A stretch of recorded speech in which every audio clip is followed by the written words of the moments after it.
Quiero compartir acerca de un mensaje que Jesús le envió a una iglesia en el Asia Menor, la iglesia de Esmirna. El domingo pasado compartimos el mensaje que Jesús envió a la iglesia de la Odisea. Pero hoy queremos compartir acerca del mensaje que el Señor le envió a la iglesia de Esmirna. Así que busquemos en la Biblia Apocalipsis capítulo 2, versos del 8 al 11. Apocalipsis capítulo 2, verso del 8 al 11. Alabado sea Dios.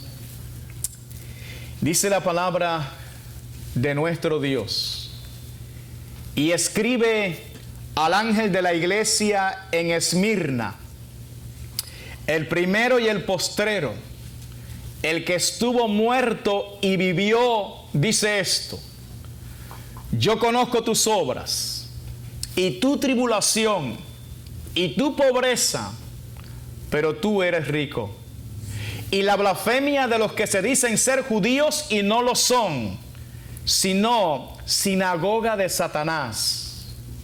No temas en nada lo que vas a padecer.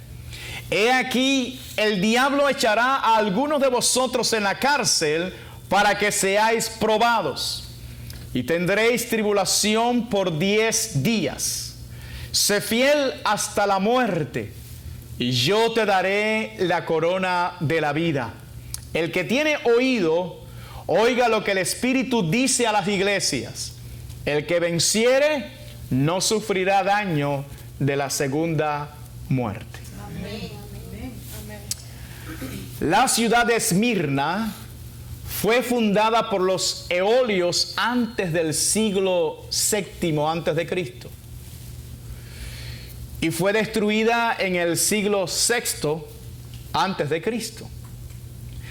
Nos dice la historia que esta ciudad fue reconstruida por Lisímaco a principios del siglo III antes de Cristo, hasta llegar a ser una de las ciudades más prósperas del Asia Menor. Por así decirlo, la ciudad estuvo muerta durante 3 siglos hasta que fue reconstruida, es decir, volvió a tener vida. 3 siglos estuvo destruida, pero recobró vida la ciudad de Esmirna. Esmirna era una ciudad bellísima, edificada junto a un entrante del mar Egeo. Era la ciudad más bella y extensa, gloriosa y pintoresca del Asia Menor. En lo alto de la colina Pagos había un grupo de hermosos edificios llamados la Corona de Esmirna. La Corona de Esmirna. Si por algo se destacaba la ciudad de Esmirna, era por su intensa fidelidad a Roma, al Imperio Romano, al punto de que ellos tenían un culto muy fuerte al emperador y lo adoraban como Dios. Como Dios. Ellos le pidieron a Tiberio César que les permitiera construir un templo a su deidad. El permiso fue concedido y Esmirna construyó el segundo templo asiático al emperador. La ciudad de Esmirna era extremadamente próspera, muy próspera, económicamente hablando. Por eso se asentó allí en la ciudad una gran comunidad de judíos. Y estos judíos fueron siempre enemigos de los cristianos, al punto de que se aliaron con los gentiles para perseguir a la iglesia de Cristo que estaba en aquella ciudad. Tal fue su complicidad para destruir la iglesia que Cristo los calificó como sinagoga de Satanás. Fíjese, porque es que nunca aceptaron a Jesús como su Mesías. Por eso fueron enemigos de la iglesia desde el principio. Y Cristo los calificó así, como sinagoga de Satanás. Hasta el día de hoy ellos no han aceptado a Jesús. Fíjese. La iglesia de Esmirna fue fundada por el apóstol Pablo en su tercer viaje misionero Pablo estuvo en Éfeso, cerca de aquella ciudad, y alcanzó a la ciudad de Esmirna en su tercer viaje misionero. Pero luego esta iglesia fue atendida por el apóstol Juan.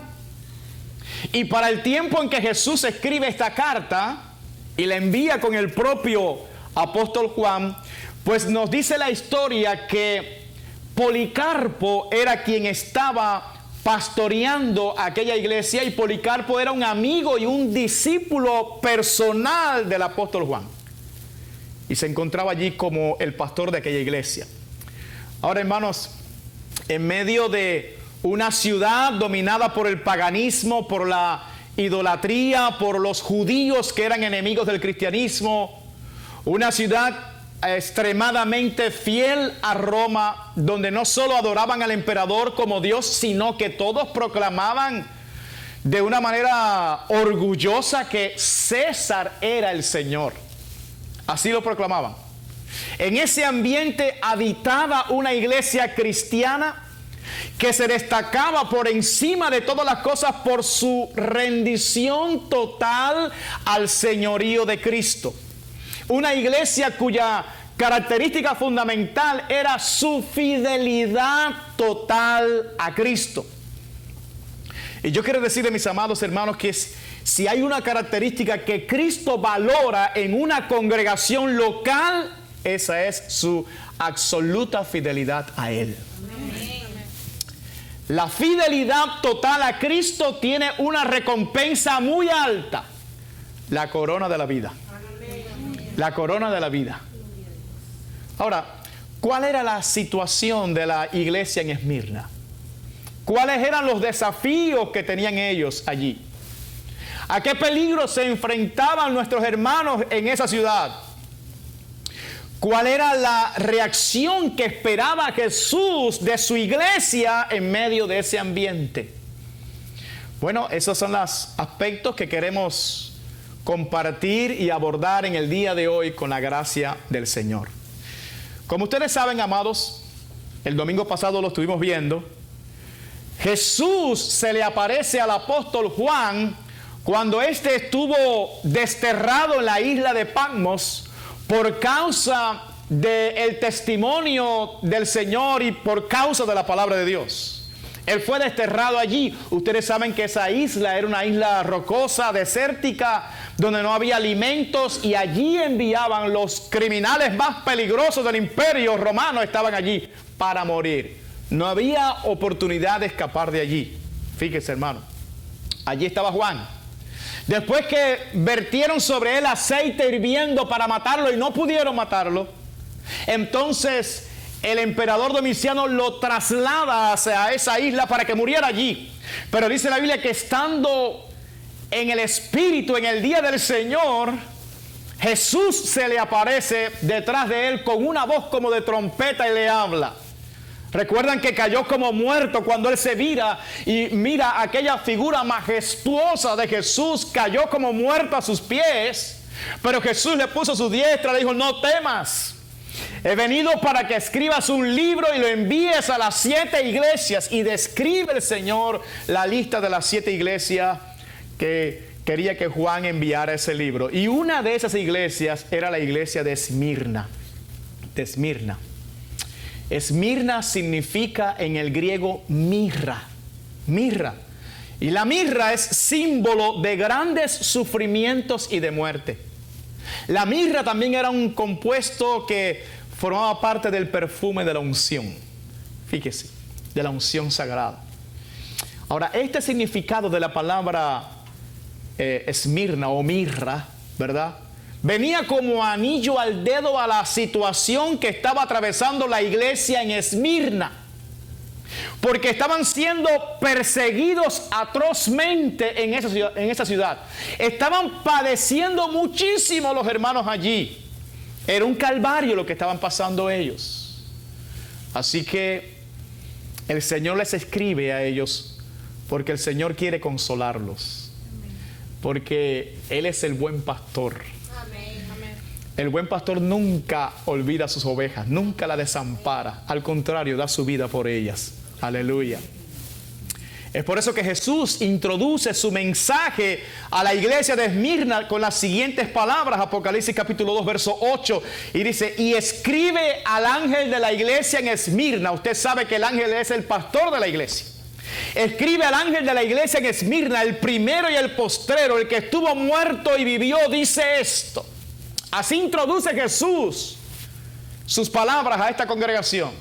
Y fíjese la frase, el primero y el postrero. Así se califica a Jesús, como el primero y el postrero. Y esto hace referencia a algunos versículos del Antiguo Testamento, sobre todo Isaías capítulo 44, verso 6, donde dice, así dice Jehová de los ejércitos. Así dice Jehová, Rey de Israel, y su Redentor, Jehová de los ejércitos. Yo soy el primero y yo soy el postrero, y fuera de mí no hay Dios. Es decir, que cuando Jesús hace uso de estos términos, Jesús está diciendo, yo soy Dios y no hay más. Amén. Amén. Jesús está presentándose como el único Dios en medio de una ciudad idólatra, en medio de una ciudad que adoraba a muchos dioses, que adoraba al César como si fuera Dios. Jesús está diciendo, yo soy Dios y no hay más. Aleluya. ¿Cuántos le alaban a Él? Amén. Pero Jesús también se describe, amados hermanos, como el que estuvo muerto y vivió. El que estuvo muerto y vivió. El tema de la resurrección era muy importante en esa ciudad. Porque recuerden que ellos en el pasado habían sido destruidos como ciudad, pero habían vuelto a ser edificados otra vez. Y eso estaba en la mente de ellos. Pero ahora Jesús se introduce aquí como el que estuvo muerto y vivió. Alabado sea Dios.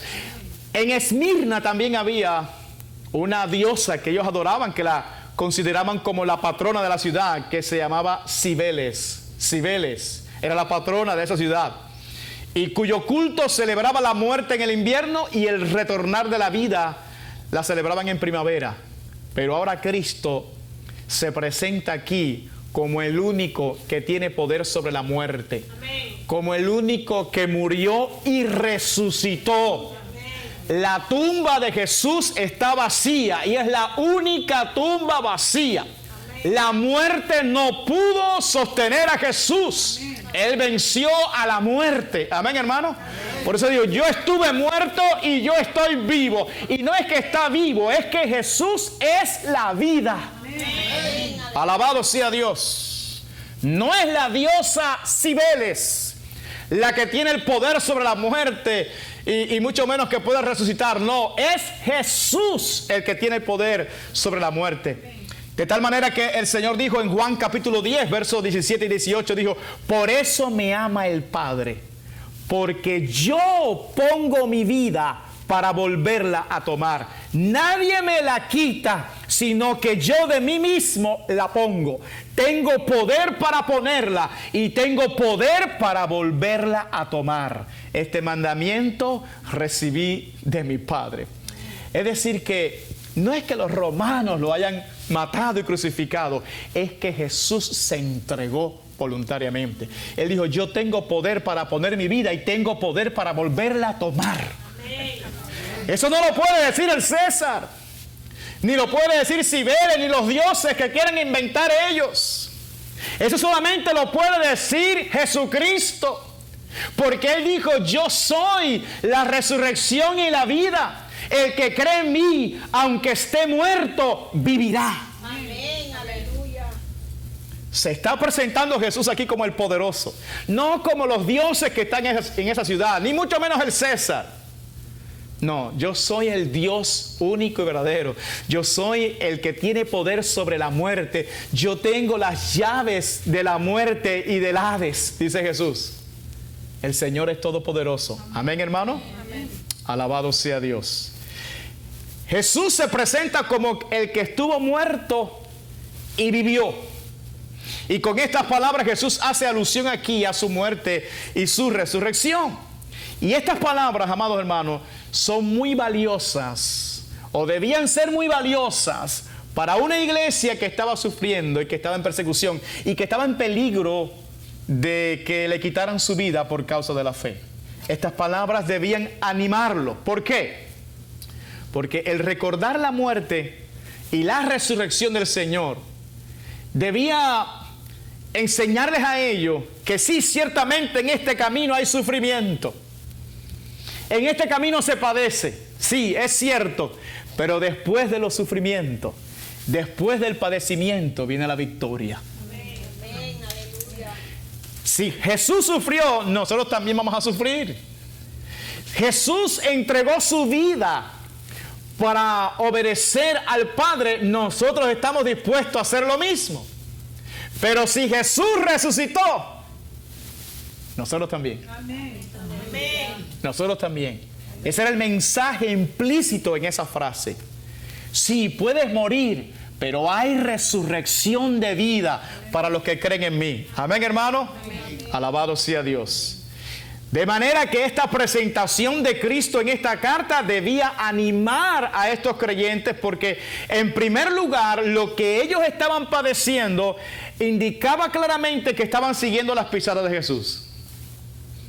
Estaban siguiendo las pisadas de Jesús. Este camino implica sufrimiento. En este camino se sufre. En este camino vamos a ser rechazados por el mundo. En este camino sí hay dolor. Es un camino estrecho y angosto, sí, pero el final es vida. Amén. Y hay victoria, hay resurrección también. Pero si estaban sufriendo por causa de Jesús, es porque estaban siguiendo las pisadas del Señor. Y en segundo lugar, si Cristo venció, sus hijos también. Amén. Por eso es que el apóstol Pablo dijo, somos más que vencedores por medio de aquel que nos amó. No importa lo que estemos pasando ahora, la Biblia dice que somos más que vencedores. Amén, hermano. Amén. Una vez que Cristo se presenta, pasa directamente al mensaje que quiere darle a esta iglesia. Pero hay un detalle importante en esta carta de solamente 4 versículos. Y es que no encontramos aquí ningún reproche de Cristo a esta iglesia. No hay ninguna corrección del Señor para esta iglesia. No hay ninguna reprensión de Cristo a los creyentes en esta carta. Muy por el contrario, amados hermanos, se reconoce la fidelidad de estos creyentes. Se le anima a estos creyentes. De hecho, de las 7 cartas y 7 iglesias a las cuales el Señor le escribió, solo Esmirna y Filadelfia, esas 2, fueron las únicas iglesias a las cuales el Señor no les corrigió nada. Al contrario, reconoció su fidelidad y los animó. Alabado sea Dios. Y le trajo un mensaje de aliento y de consuelo. Apocalipsis capítulo 2, verso 9 dice, yo conozco tus obras y tu tribulación y tu pobreza, pero tú eres rico. Y la blasfemia de los que se dicen ser judíos y no lo son, sino sinagoga de Satanás. Sinagoga de Satanás. Hay una frase importante aquí. Dice el Señor, yo conozco tus obras. Y para una iglesia que estaba sufriendo y que estaba padeciendo, esta frase es sumamente importante. Porque Jesús les está diciendo a estos hermanos, mira, yo no me he olvidado de ti. La gente cuando está sufriendo muchas veces piensa que Dios se ha olvidado de ellos. El enemigo se aprovecha de esas ocasiones para decir, mira, Dios se desentendió de ti. Pero con esta frase que Jesús le dice, yo conozco tus obras, en otras palabras, yo sé por lo que tú estás pasando, yo conozco tus lágrimas, yo conozco tu sufrimiento, yo sé por todo lo que tú estás pasando. Significa que el Señor está presente allí, que el Señor conoce todo, alabado sea Dios, que no se ha desentendido de sus hijos, que Él es afligido en todas nuestras aflicciones. Alabado sea Dios.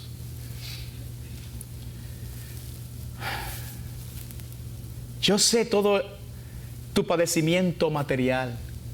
Yo sé tu pobreza material, yo sé por lo que estás pasando. Pero yo quiero que tú sepas algo, dice el Señor. Tú no eres pobre, tú eres rico. Tú eres rico. Mis amados, es tan hermoso saber que Jesús no abandona a los suyos.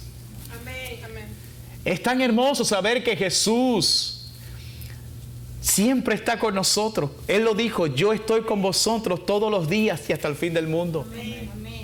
Es tan hermoso saber que el Señor tiene cuidado de nosotros, que muy amorosamente, como el buen pastor, Él le habla y consuela a sus ovejas. Es tan hermoso saber eso. Y les envío una carta, alabado sea Dios, para decirle, no tengan dudas, yo sé por lo que están pasando, yo lo conozco. Qué hermoso es saber que el Señor sigue pastoreando sus ovejas. Es muy hermoso oír de la boca de Jesús, tú no eres pobre, tú eres rico. Es tan confortante eso. Pero ¿a qué se refiere Jesús con estas palabras? ¿A qué se refiere cuando Él le dice, tú no eres pobre, tú eres rico? ¿A qué se refiere Jesús?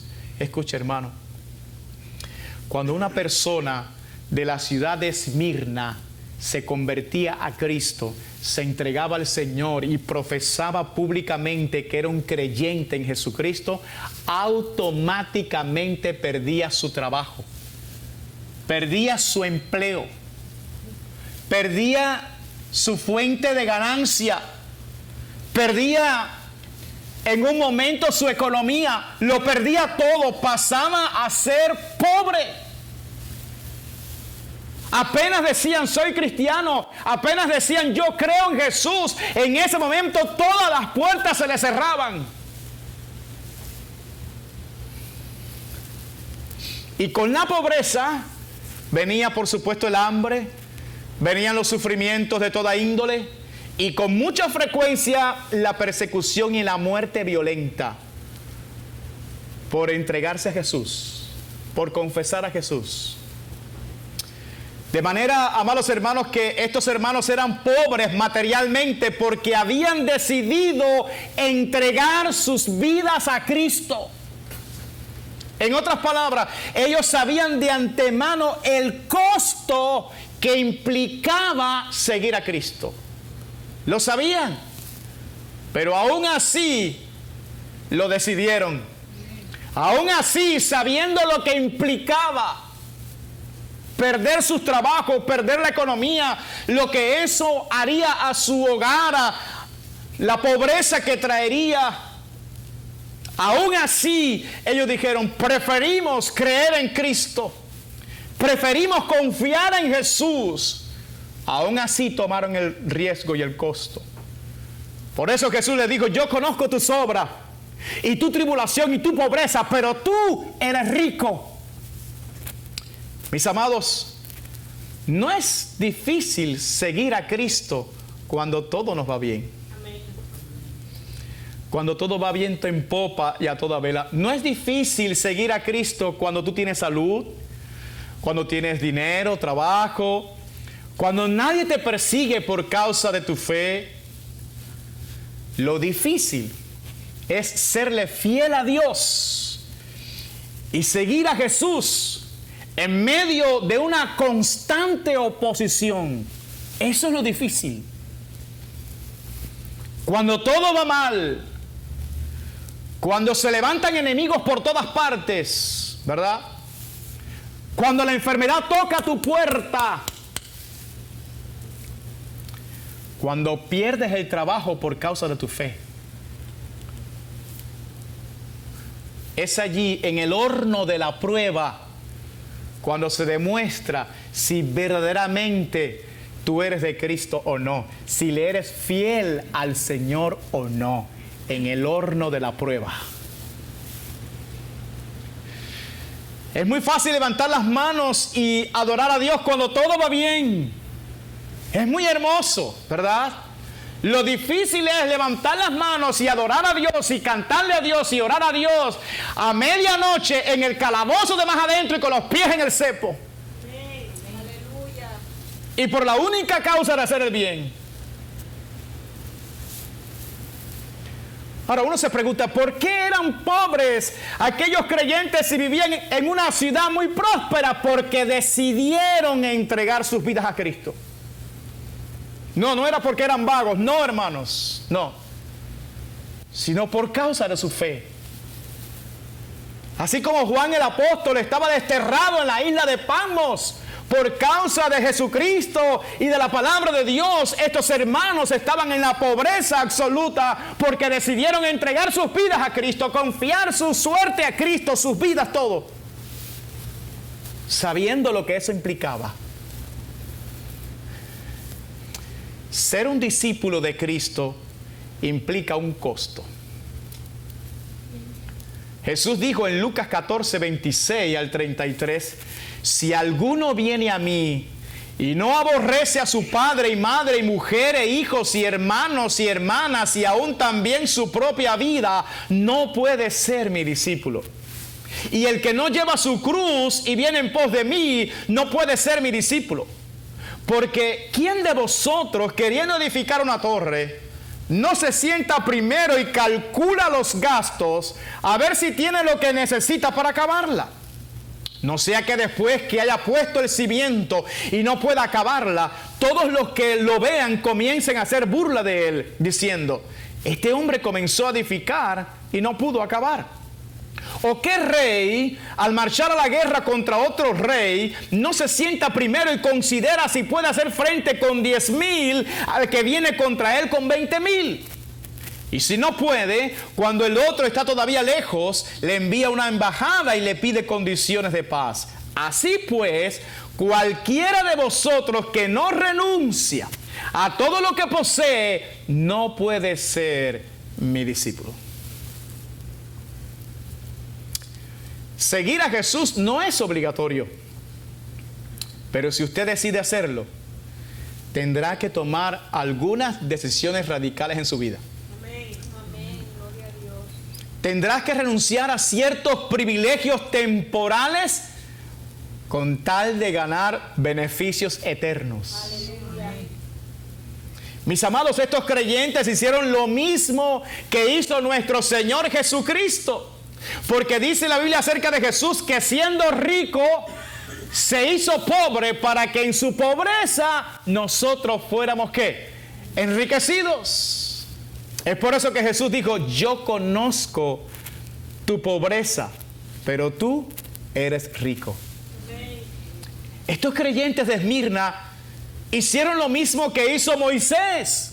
Vea usted, Hebreos capítulo 11, verso 24 al 26, dice, por la fe, escuche, por la fe, Moisés, hecho ya grande, rehusó llamarse hijo de la hija de Faraón, escogiendo antes ser maltratado con el pueblo de Dios, que gozar de los deleites temporales del pecado, teniendo por mayores riquezas el vituperio de Cristo que los tesoros de los egipcios, porque tenía puesta la mirada en el galardón.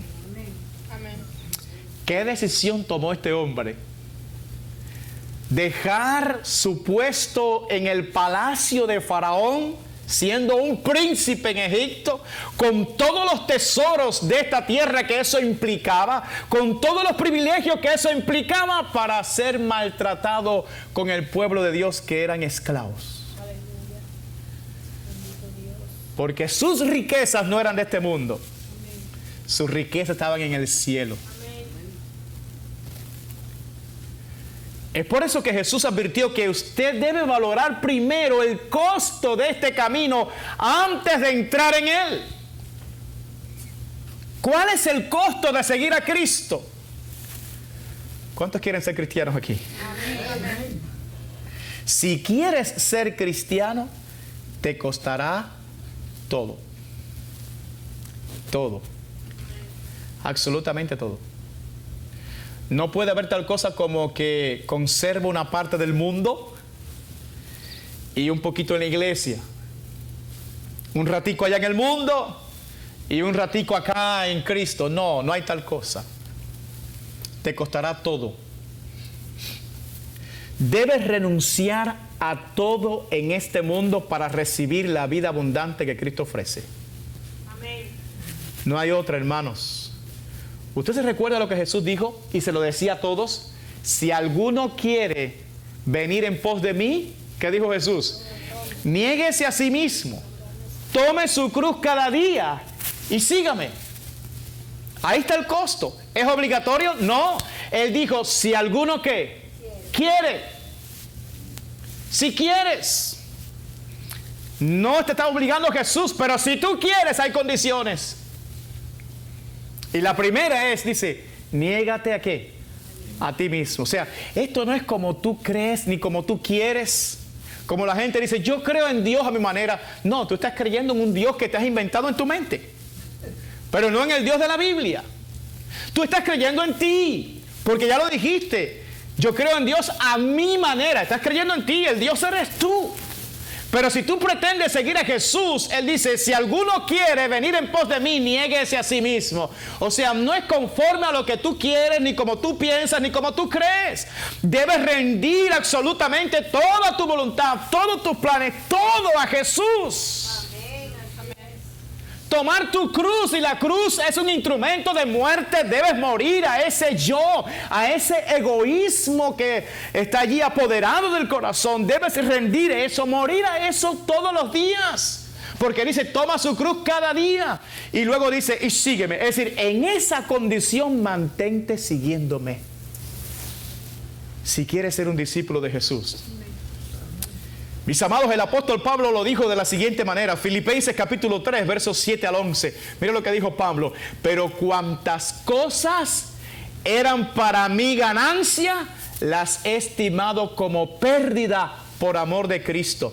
Y ciertamente aún estimo todas las cosas como pérdida por la excelencia del conocimiento de Cristo Jesús, mi Señor, por amor del cual lo he perdido todo y lo tengo por basura para ganar a Cristo y ser hallado en Él, no teniendo mi propia justicia que es por la ley, sino la que es por la fe de Cristo, la justicia que es de Dios por la fe, a fin de conocerle y el poder de su resurrección y la participación de sus padecimientos, llegando a ser semejante a Él en su muerte, y si en alguna manera llegase a la resurrección de entre los muertos. Este hombre dijo, para mí todo es basura ante la majestad de Cristo. Aleluya. Todo es basura. En el caso de los cristianos de Esmirna, su decisión por Cristo les costó vivir en la pobreza extrema. Pero ellos entendieron algo, que Jesús era la perla de gran precio. Amén. Que Jesús era su especial tesoro. Lo entendieron claramente. Y no estaban dispuestos a renunciar a esa perla de gran precio por nada que le ofreciera este mundo. Para ellos, Jesucristo era su única riqueza. Su única riqueza. En ellos se cumplió literalmente la palabra del salmista cuando dijo, ¿a quién tengo yo en los cielos sino a ti? Y fuera de ti nada deseo en la tierra. Por eso Jesús les dijo, ustedes son ricos. Ustedes son ricos. Qué tristeza, hermanos, saber que los creyentes de la Odisea, una ciudad que no estaba muy lejos de allí, ¿verdad? Esos creyentes eran todo lo contrario a estos creyentes de Esmirna. Por eso Jesús le dijo a aquellos creyentes de la Odisea, Apocalipsis 3, 15, 17, dice, yo conozco tus obras, que ni eres frío ni caliente. Ojalá fuese frío o caliente, pero por cuanto eres tibio y no frío ni caliente, te vomitaré de mi boca. Porque tú dices, yo soy rico y me he enriquecido y de ninguna cosa tengo necesidad. Y no sabes que tú eres un desventurado, miserable, pobre, ciego y desnudo. Los creyentes de la Odisea cambiaron la primogenitura por un plato de lentejas. No tuvieron la fidelidad de los creyentes de Esmirna de renunciar a los tesoros de este mundo para obtener la perla de gran precio que era Jesús. Lo triste del asunto es que en el día de hoy pasa lo mismo. Pasa lo mismo. Mientras algunos discípulos se mantienen fieles a su Señor, otros en cambio venden su alma al diablo por unos pocos dólares. La pregunta aquí es la siguiente: ¿tu cristianismo se parece más a la iglesia de Esmirna o a la iglesia de la Odisea? Mis hermanos, cuando contemplamos la fe de los hermanos de Esmirna, nos admiramos de su gran fidelidad a Cristo. ¿Se imaginan ustedes un buen día llegar el padre de familia a la casa y decirle a la familia: no tengo más trabajo por causa de mi fe en Cristo? ¿Se imaginan ustedes la esposa en medio de esa situación embarazosa de la economía terrible? ¿Se imaginan ustedes, hermanos? ¿Se imaginan los hijos contemplando cómo otros niños tenían opulencia y abundancia y ellos en la pobreza extrema? Pero a pesar de todo, a pesar de la persecución de los judíos y de que estaban constantemente con el temor de perder sus vidas porque ellos no adoraban al César como su Señor, sino que ellos decían: tenemos un único Señor que se llama Jesús. A pesar de todo eso, los creyentes de Esmirna mantuvieron su fe en Jesús. Amén. Eso se llama fidelidad. Fidelidad. Y la fidelidad es un tesoro invaluable. Por eso Jesús le dijo: ustedes son ricos. Ustedes son ricos. Pero aún así, amados hermanos, les advierte que vienen nuevos peligros para sus vidas. Apocalipsis capítulo 2, verso 10, les dijo: no temas en nada lo que vas a padecer. He aquí el diablo echará a algunos de vosotros en la cárcel para que seáis probados. Y tendréis tribulación por 10 días. Sé fiel hasta la muerte y yo te daré la corona de la vida. A pesar de todos los sufrimientos de estos creyentes, aún tendrían que pasar por nuevos desafíos. El diablo no estaba conforme con lo que había hecho hasta ahora con estos creyentes. Como que se estaba ensañando con ellos, ¿verdad? Como que quería destruirlos de todas maneras. La pregunta aquí: ¿por qué el diablo se ensañaba tanto con estos creyentes? ¿Por qué los odiaba tanto?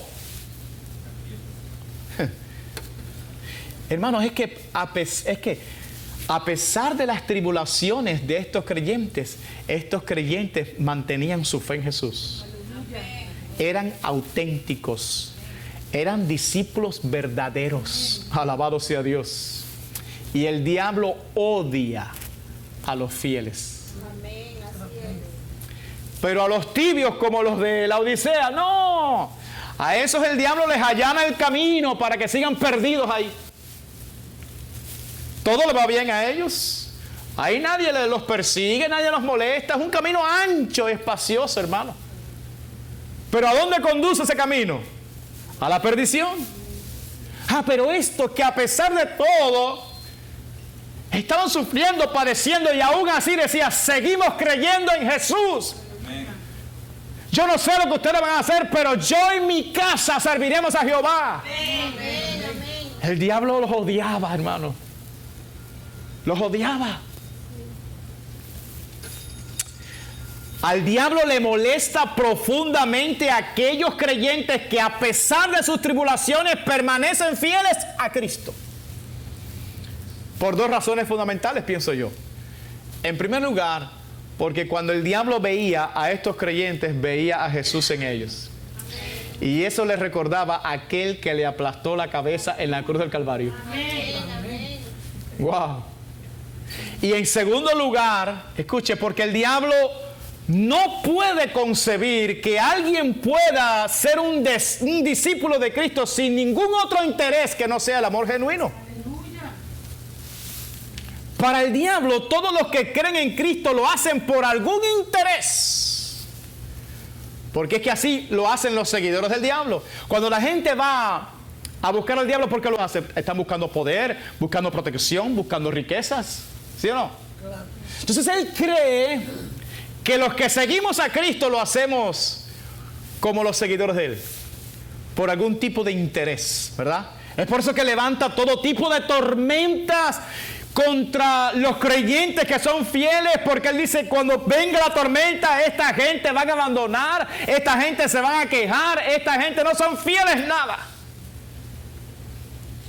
Él no cree que nosotros seguimos a Jesús no por lo que Jesús nos pueda dar, sino por lo que Jesús es.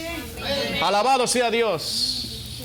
El diablo no acaba de entender que hay cristianos que aman a Jesús, porque cuando miran a la cruz, ven a Cristo colgado allí con una corona de espina y dicen, nadie me ha amado más que Él. Aleluya. Alabado sea Dios. El diablo tiene que entender de una vez y por todas que todavía hay cristianos fieles en esta tierra. Cristianos que no doblan sus rodillas ante Baal y que están dispuestos a adorar a Cristo cualquiera sea la circunstancia que atraviesen. Es por eso que Jesús le permitió al diablo que echara a algunos creyentes de Esmirna en la cárcel, porque sabía la calidad de creyentes que había en esa iglesia. Sabía que no lo iban a negar. Por eso él dijo, para que seáis probados. Para que seáis probados. Aleluya. El diablo pensó en destruirlos, pero Jesús dijo, no, es solo una prueba. Solo una prueba. Para ellos, para estos creyentes fieles, es solo una prueba. Esta tribulación haría que estos creyentes fueran cada vez más como Cristo. Y lo extraordinario, hermanos, de esto es que Jesús demuestra que es Él y no el diablo el que tiene el control de todas las cosas. Amén. Porque en primer lugar, Jesús anuncia de antemano lo que va a pasar. Antes que suceda, ya Jesús lo anuncia. En segundo lugar, el diablo no puede hacer nada por su cuenta contra los discípulos de Cristo. No, él siempre tiene que pedirle permiso al Señor para poder tocar a un hijo de Dios. Eso fue lo que le pasó al apóstol Pedro, lo que le pasó a Job y lo que le pasa a todos los discípulos que son fieles a Cristo. En Lucas capítulo 22, versos 31 y 32 dice, dijo también el Señor, Simón, Simón, he aquí Satanás os ha pedido para zarandearos como a trigo. O sea, tuvo que pedir permiso. Pero yo he rogado por ti. Ay, oye, esto es poderoso, hermano. Yo he rogado por ti que tu fe no falte. Y tú, una vez vuelto, confirma a tus hermanos. Jesús le está diciendo todo lo que va a pasar de principio a fin. Pero Jesús está rogando por nosotros. Jesús está intercediendo por nosotros. Y tú ves esa tormenta que se ha levantado. Jesús la permitió porque está confiando de que tú eres fiel. Amén. Y está rogando que tu fe no falte. Eso es lo que tú necesitas. La fe nuestra es la que vence al mundo. En el mundo tendréis aflicción, dijo Jesús, pero confiad, yo he vencido al mundo. Aleluya. ¿Recuerdan lo que pasó con el patriarca Job? Que Dios le dijo, ¿no has visto a mi siervo Job, que no hay otro como él en la tierra, temeroso, apartado del mal y demás y demás? ¿Y qué dijo el diablo? Claro, si tú lo has cercado a él y a todo lo que tiene, es decir, yo no puedo hacer nada contra él, y al trabajo de sus manos ha dado bendición, pero déjame tocarlo para que tú veas. Él sigue con esa tesis de que la gente adora a Dios por las cosas que Dios nos da, ¿no? Dice Dios, ok, te voy a demostrar que ese es un creyente fiel. Ve y tócalo lo que tienes, pero no a él. Se da cuenta, el diablo no puede hacer lo que le dé el deseo. Que aquí el único soberano es Dios. Aquí el único que puede hacer todo lo que quiere es Dios. Y si nosotros estamos en las manos de Dios y algo pasa en nuestra vida, es porque Dios lo está permitiendo para probarte, para fortalecerte, para hacerte más como Cristo. Aleluya. Así que no temas. Eso fue lo que Jesús le dijo. No temas en nada lo que vas a padecer. Y esa frase nos habla claramente que él conocía todo lo que iba a pasar. O sea, el diablo va a hacer esto porque nosotros lo hemos permitido, pero no temas, no temas. Al decirle no teman, es que aquello que el diablo iba a hacer no los iba a destruir, sino más bien los iba a fortalecer. Por eso Jesús, como el buen pastor que es, le pide a estos creyentes dos cosas. En primer lugar, le dice, no teman, no tengan temor, no tengan miedo. Y en segundo lugar, le dijo, sean fieles hasta la muerte. O sea, ustedes han sido fieles hasta aquí, me lo han probado, pero esa fidelidad manténganla hasta el final. Hasta el final. Aleluya. Mis amados, ser testigos de Jesús en este mundo implica la posibilidad de ser un mártir como Esteban. Podemos morir en cualquier momento por causa de Jesús. Puede entrar un loco aquí y decir, ¿quiénes son los cristianos de verdad aquí? Todos para acá. Y los que no, para allá. Y nos pueden matar. Yo conozco una historia real. Yo fui en el 2007 al Perú. Y allí hubo una época, 2-3 años antes de yo llegar allá, hubo la época del terrorismo en Perú, ¿verdad? Y me contó un pastor muy fiel al Señor, un pastor que predicaba sabiendo que había un terrorista sentado, apuntándolo con un arma y diciendo, si dices algo, mato a todo el mundo aquí. Nadie lo sabía, nada más que él y el terrorista que estaba ahí. Es increíble las cosas que pasaron. Y él me contó que en una iglesia pasó eso. Llegaron los terroristas y dijeron, los que sean cristianos de verdad, pasen para aquí que los vamos a matar a todos. Y los que no, para allá que van a salvar la vida. Y para esta zona pasó el pastor con su familia nada más. Y para allá todos. Y los terroristas le dijeron, ¿se da cuenta, pastor, que todos estos son hipócritas? A usted le vamos a perdonar la vida, pero a ellos los vamos a matar todos. Y los mataron. Eso fue real. Alabado sea Dios. Jesús dice, sean fieles hasta la muerte.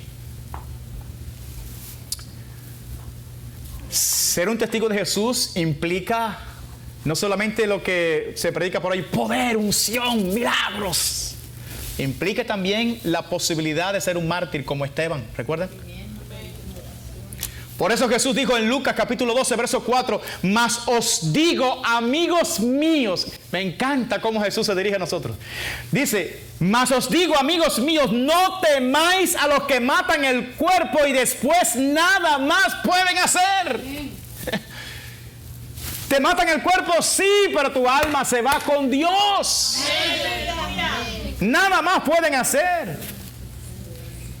Jesús consuela a estos creyentes de Esmirna con dos declaraciones muy poderosas. En primer lugar, les anuncia de antemano, repito, que la tribulación va a ser solamente por 10 días, es decir, que va a ser por un periodo corto de tiempo.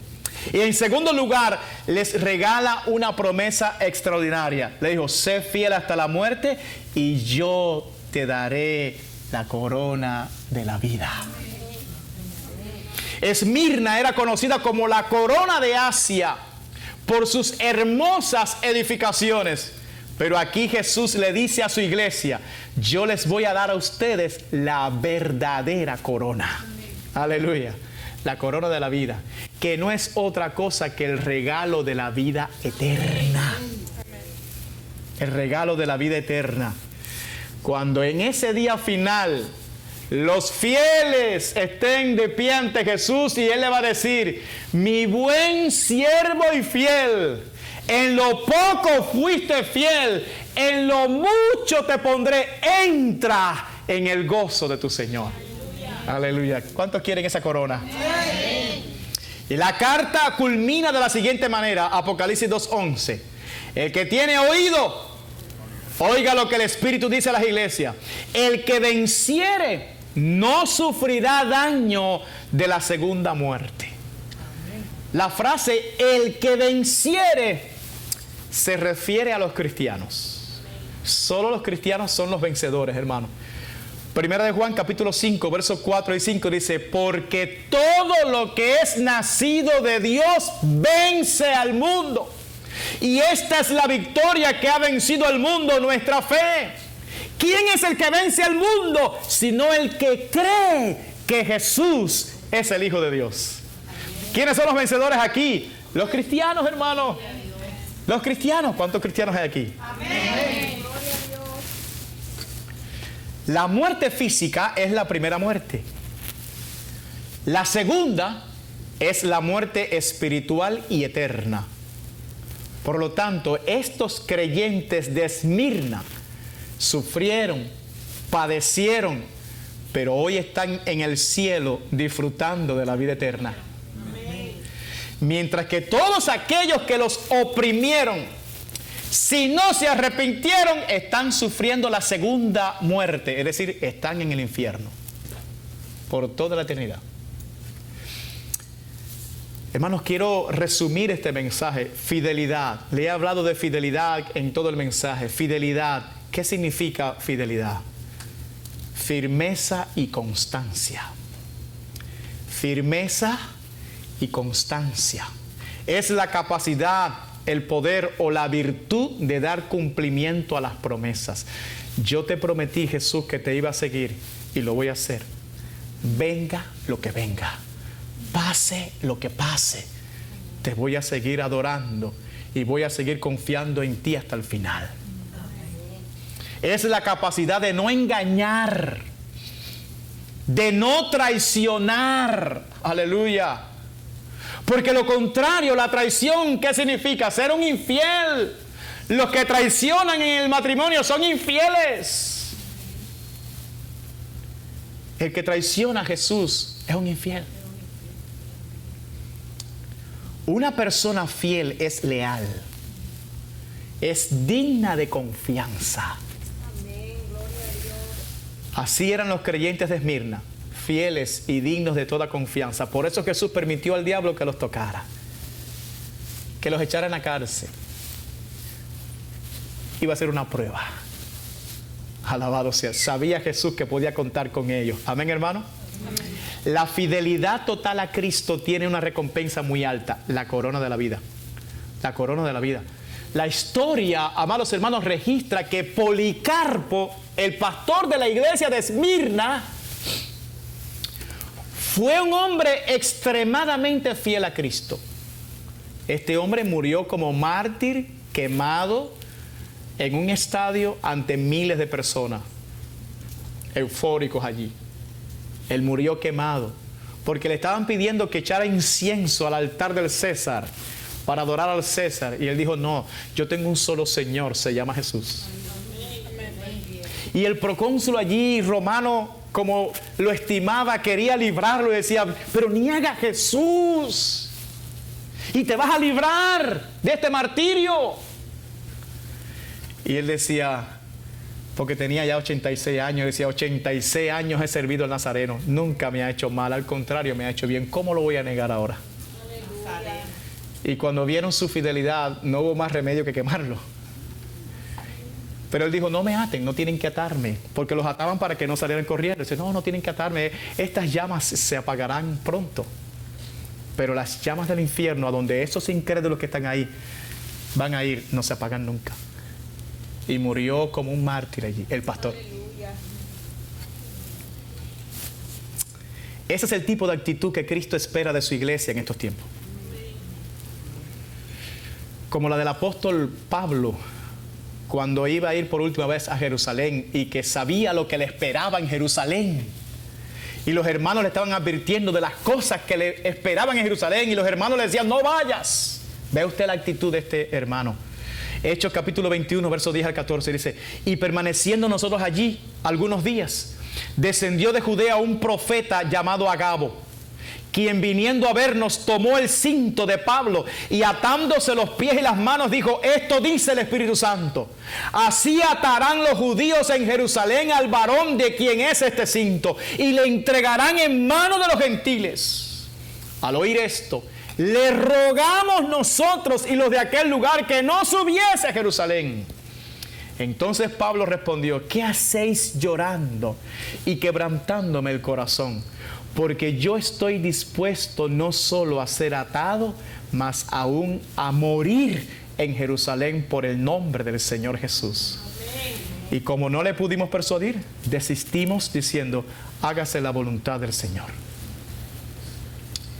Esa es la actitud que el Señor espera de su iglesia.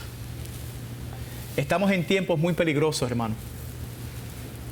El cerco de persecución se está cerrando, la brecha es cada vez menor.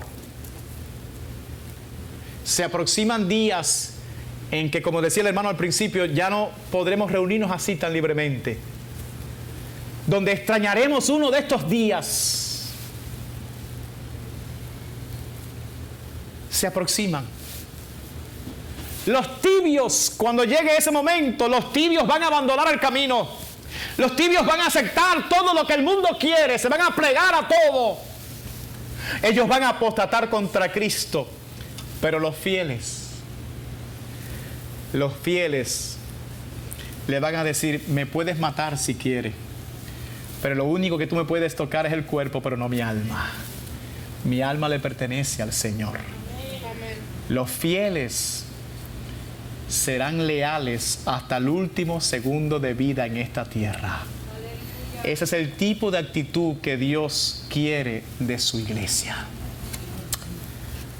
Y al final, los fieles obtendrán la corona de la vida. Amén. Póngase de pie, por favor.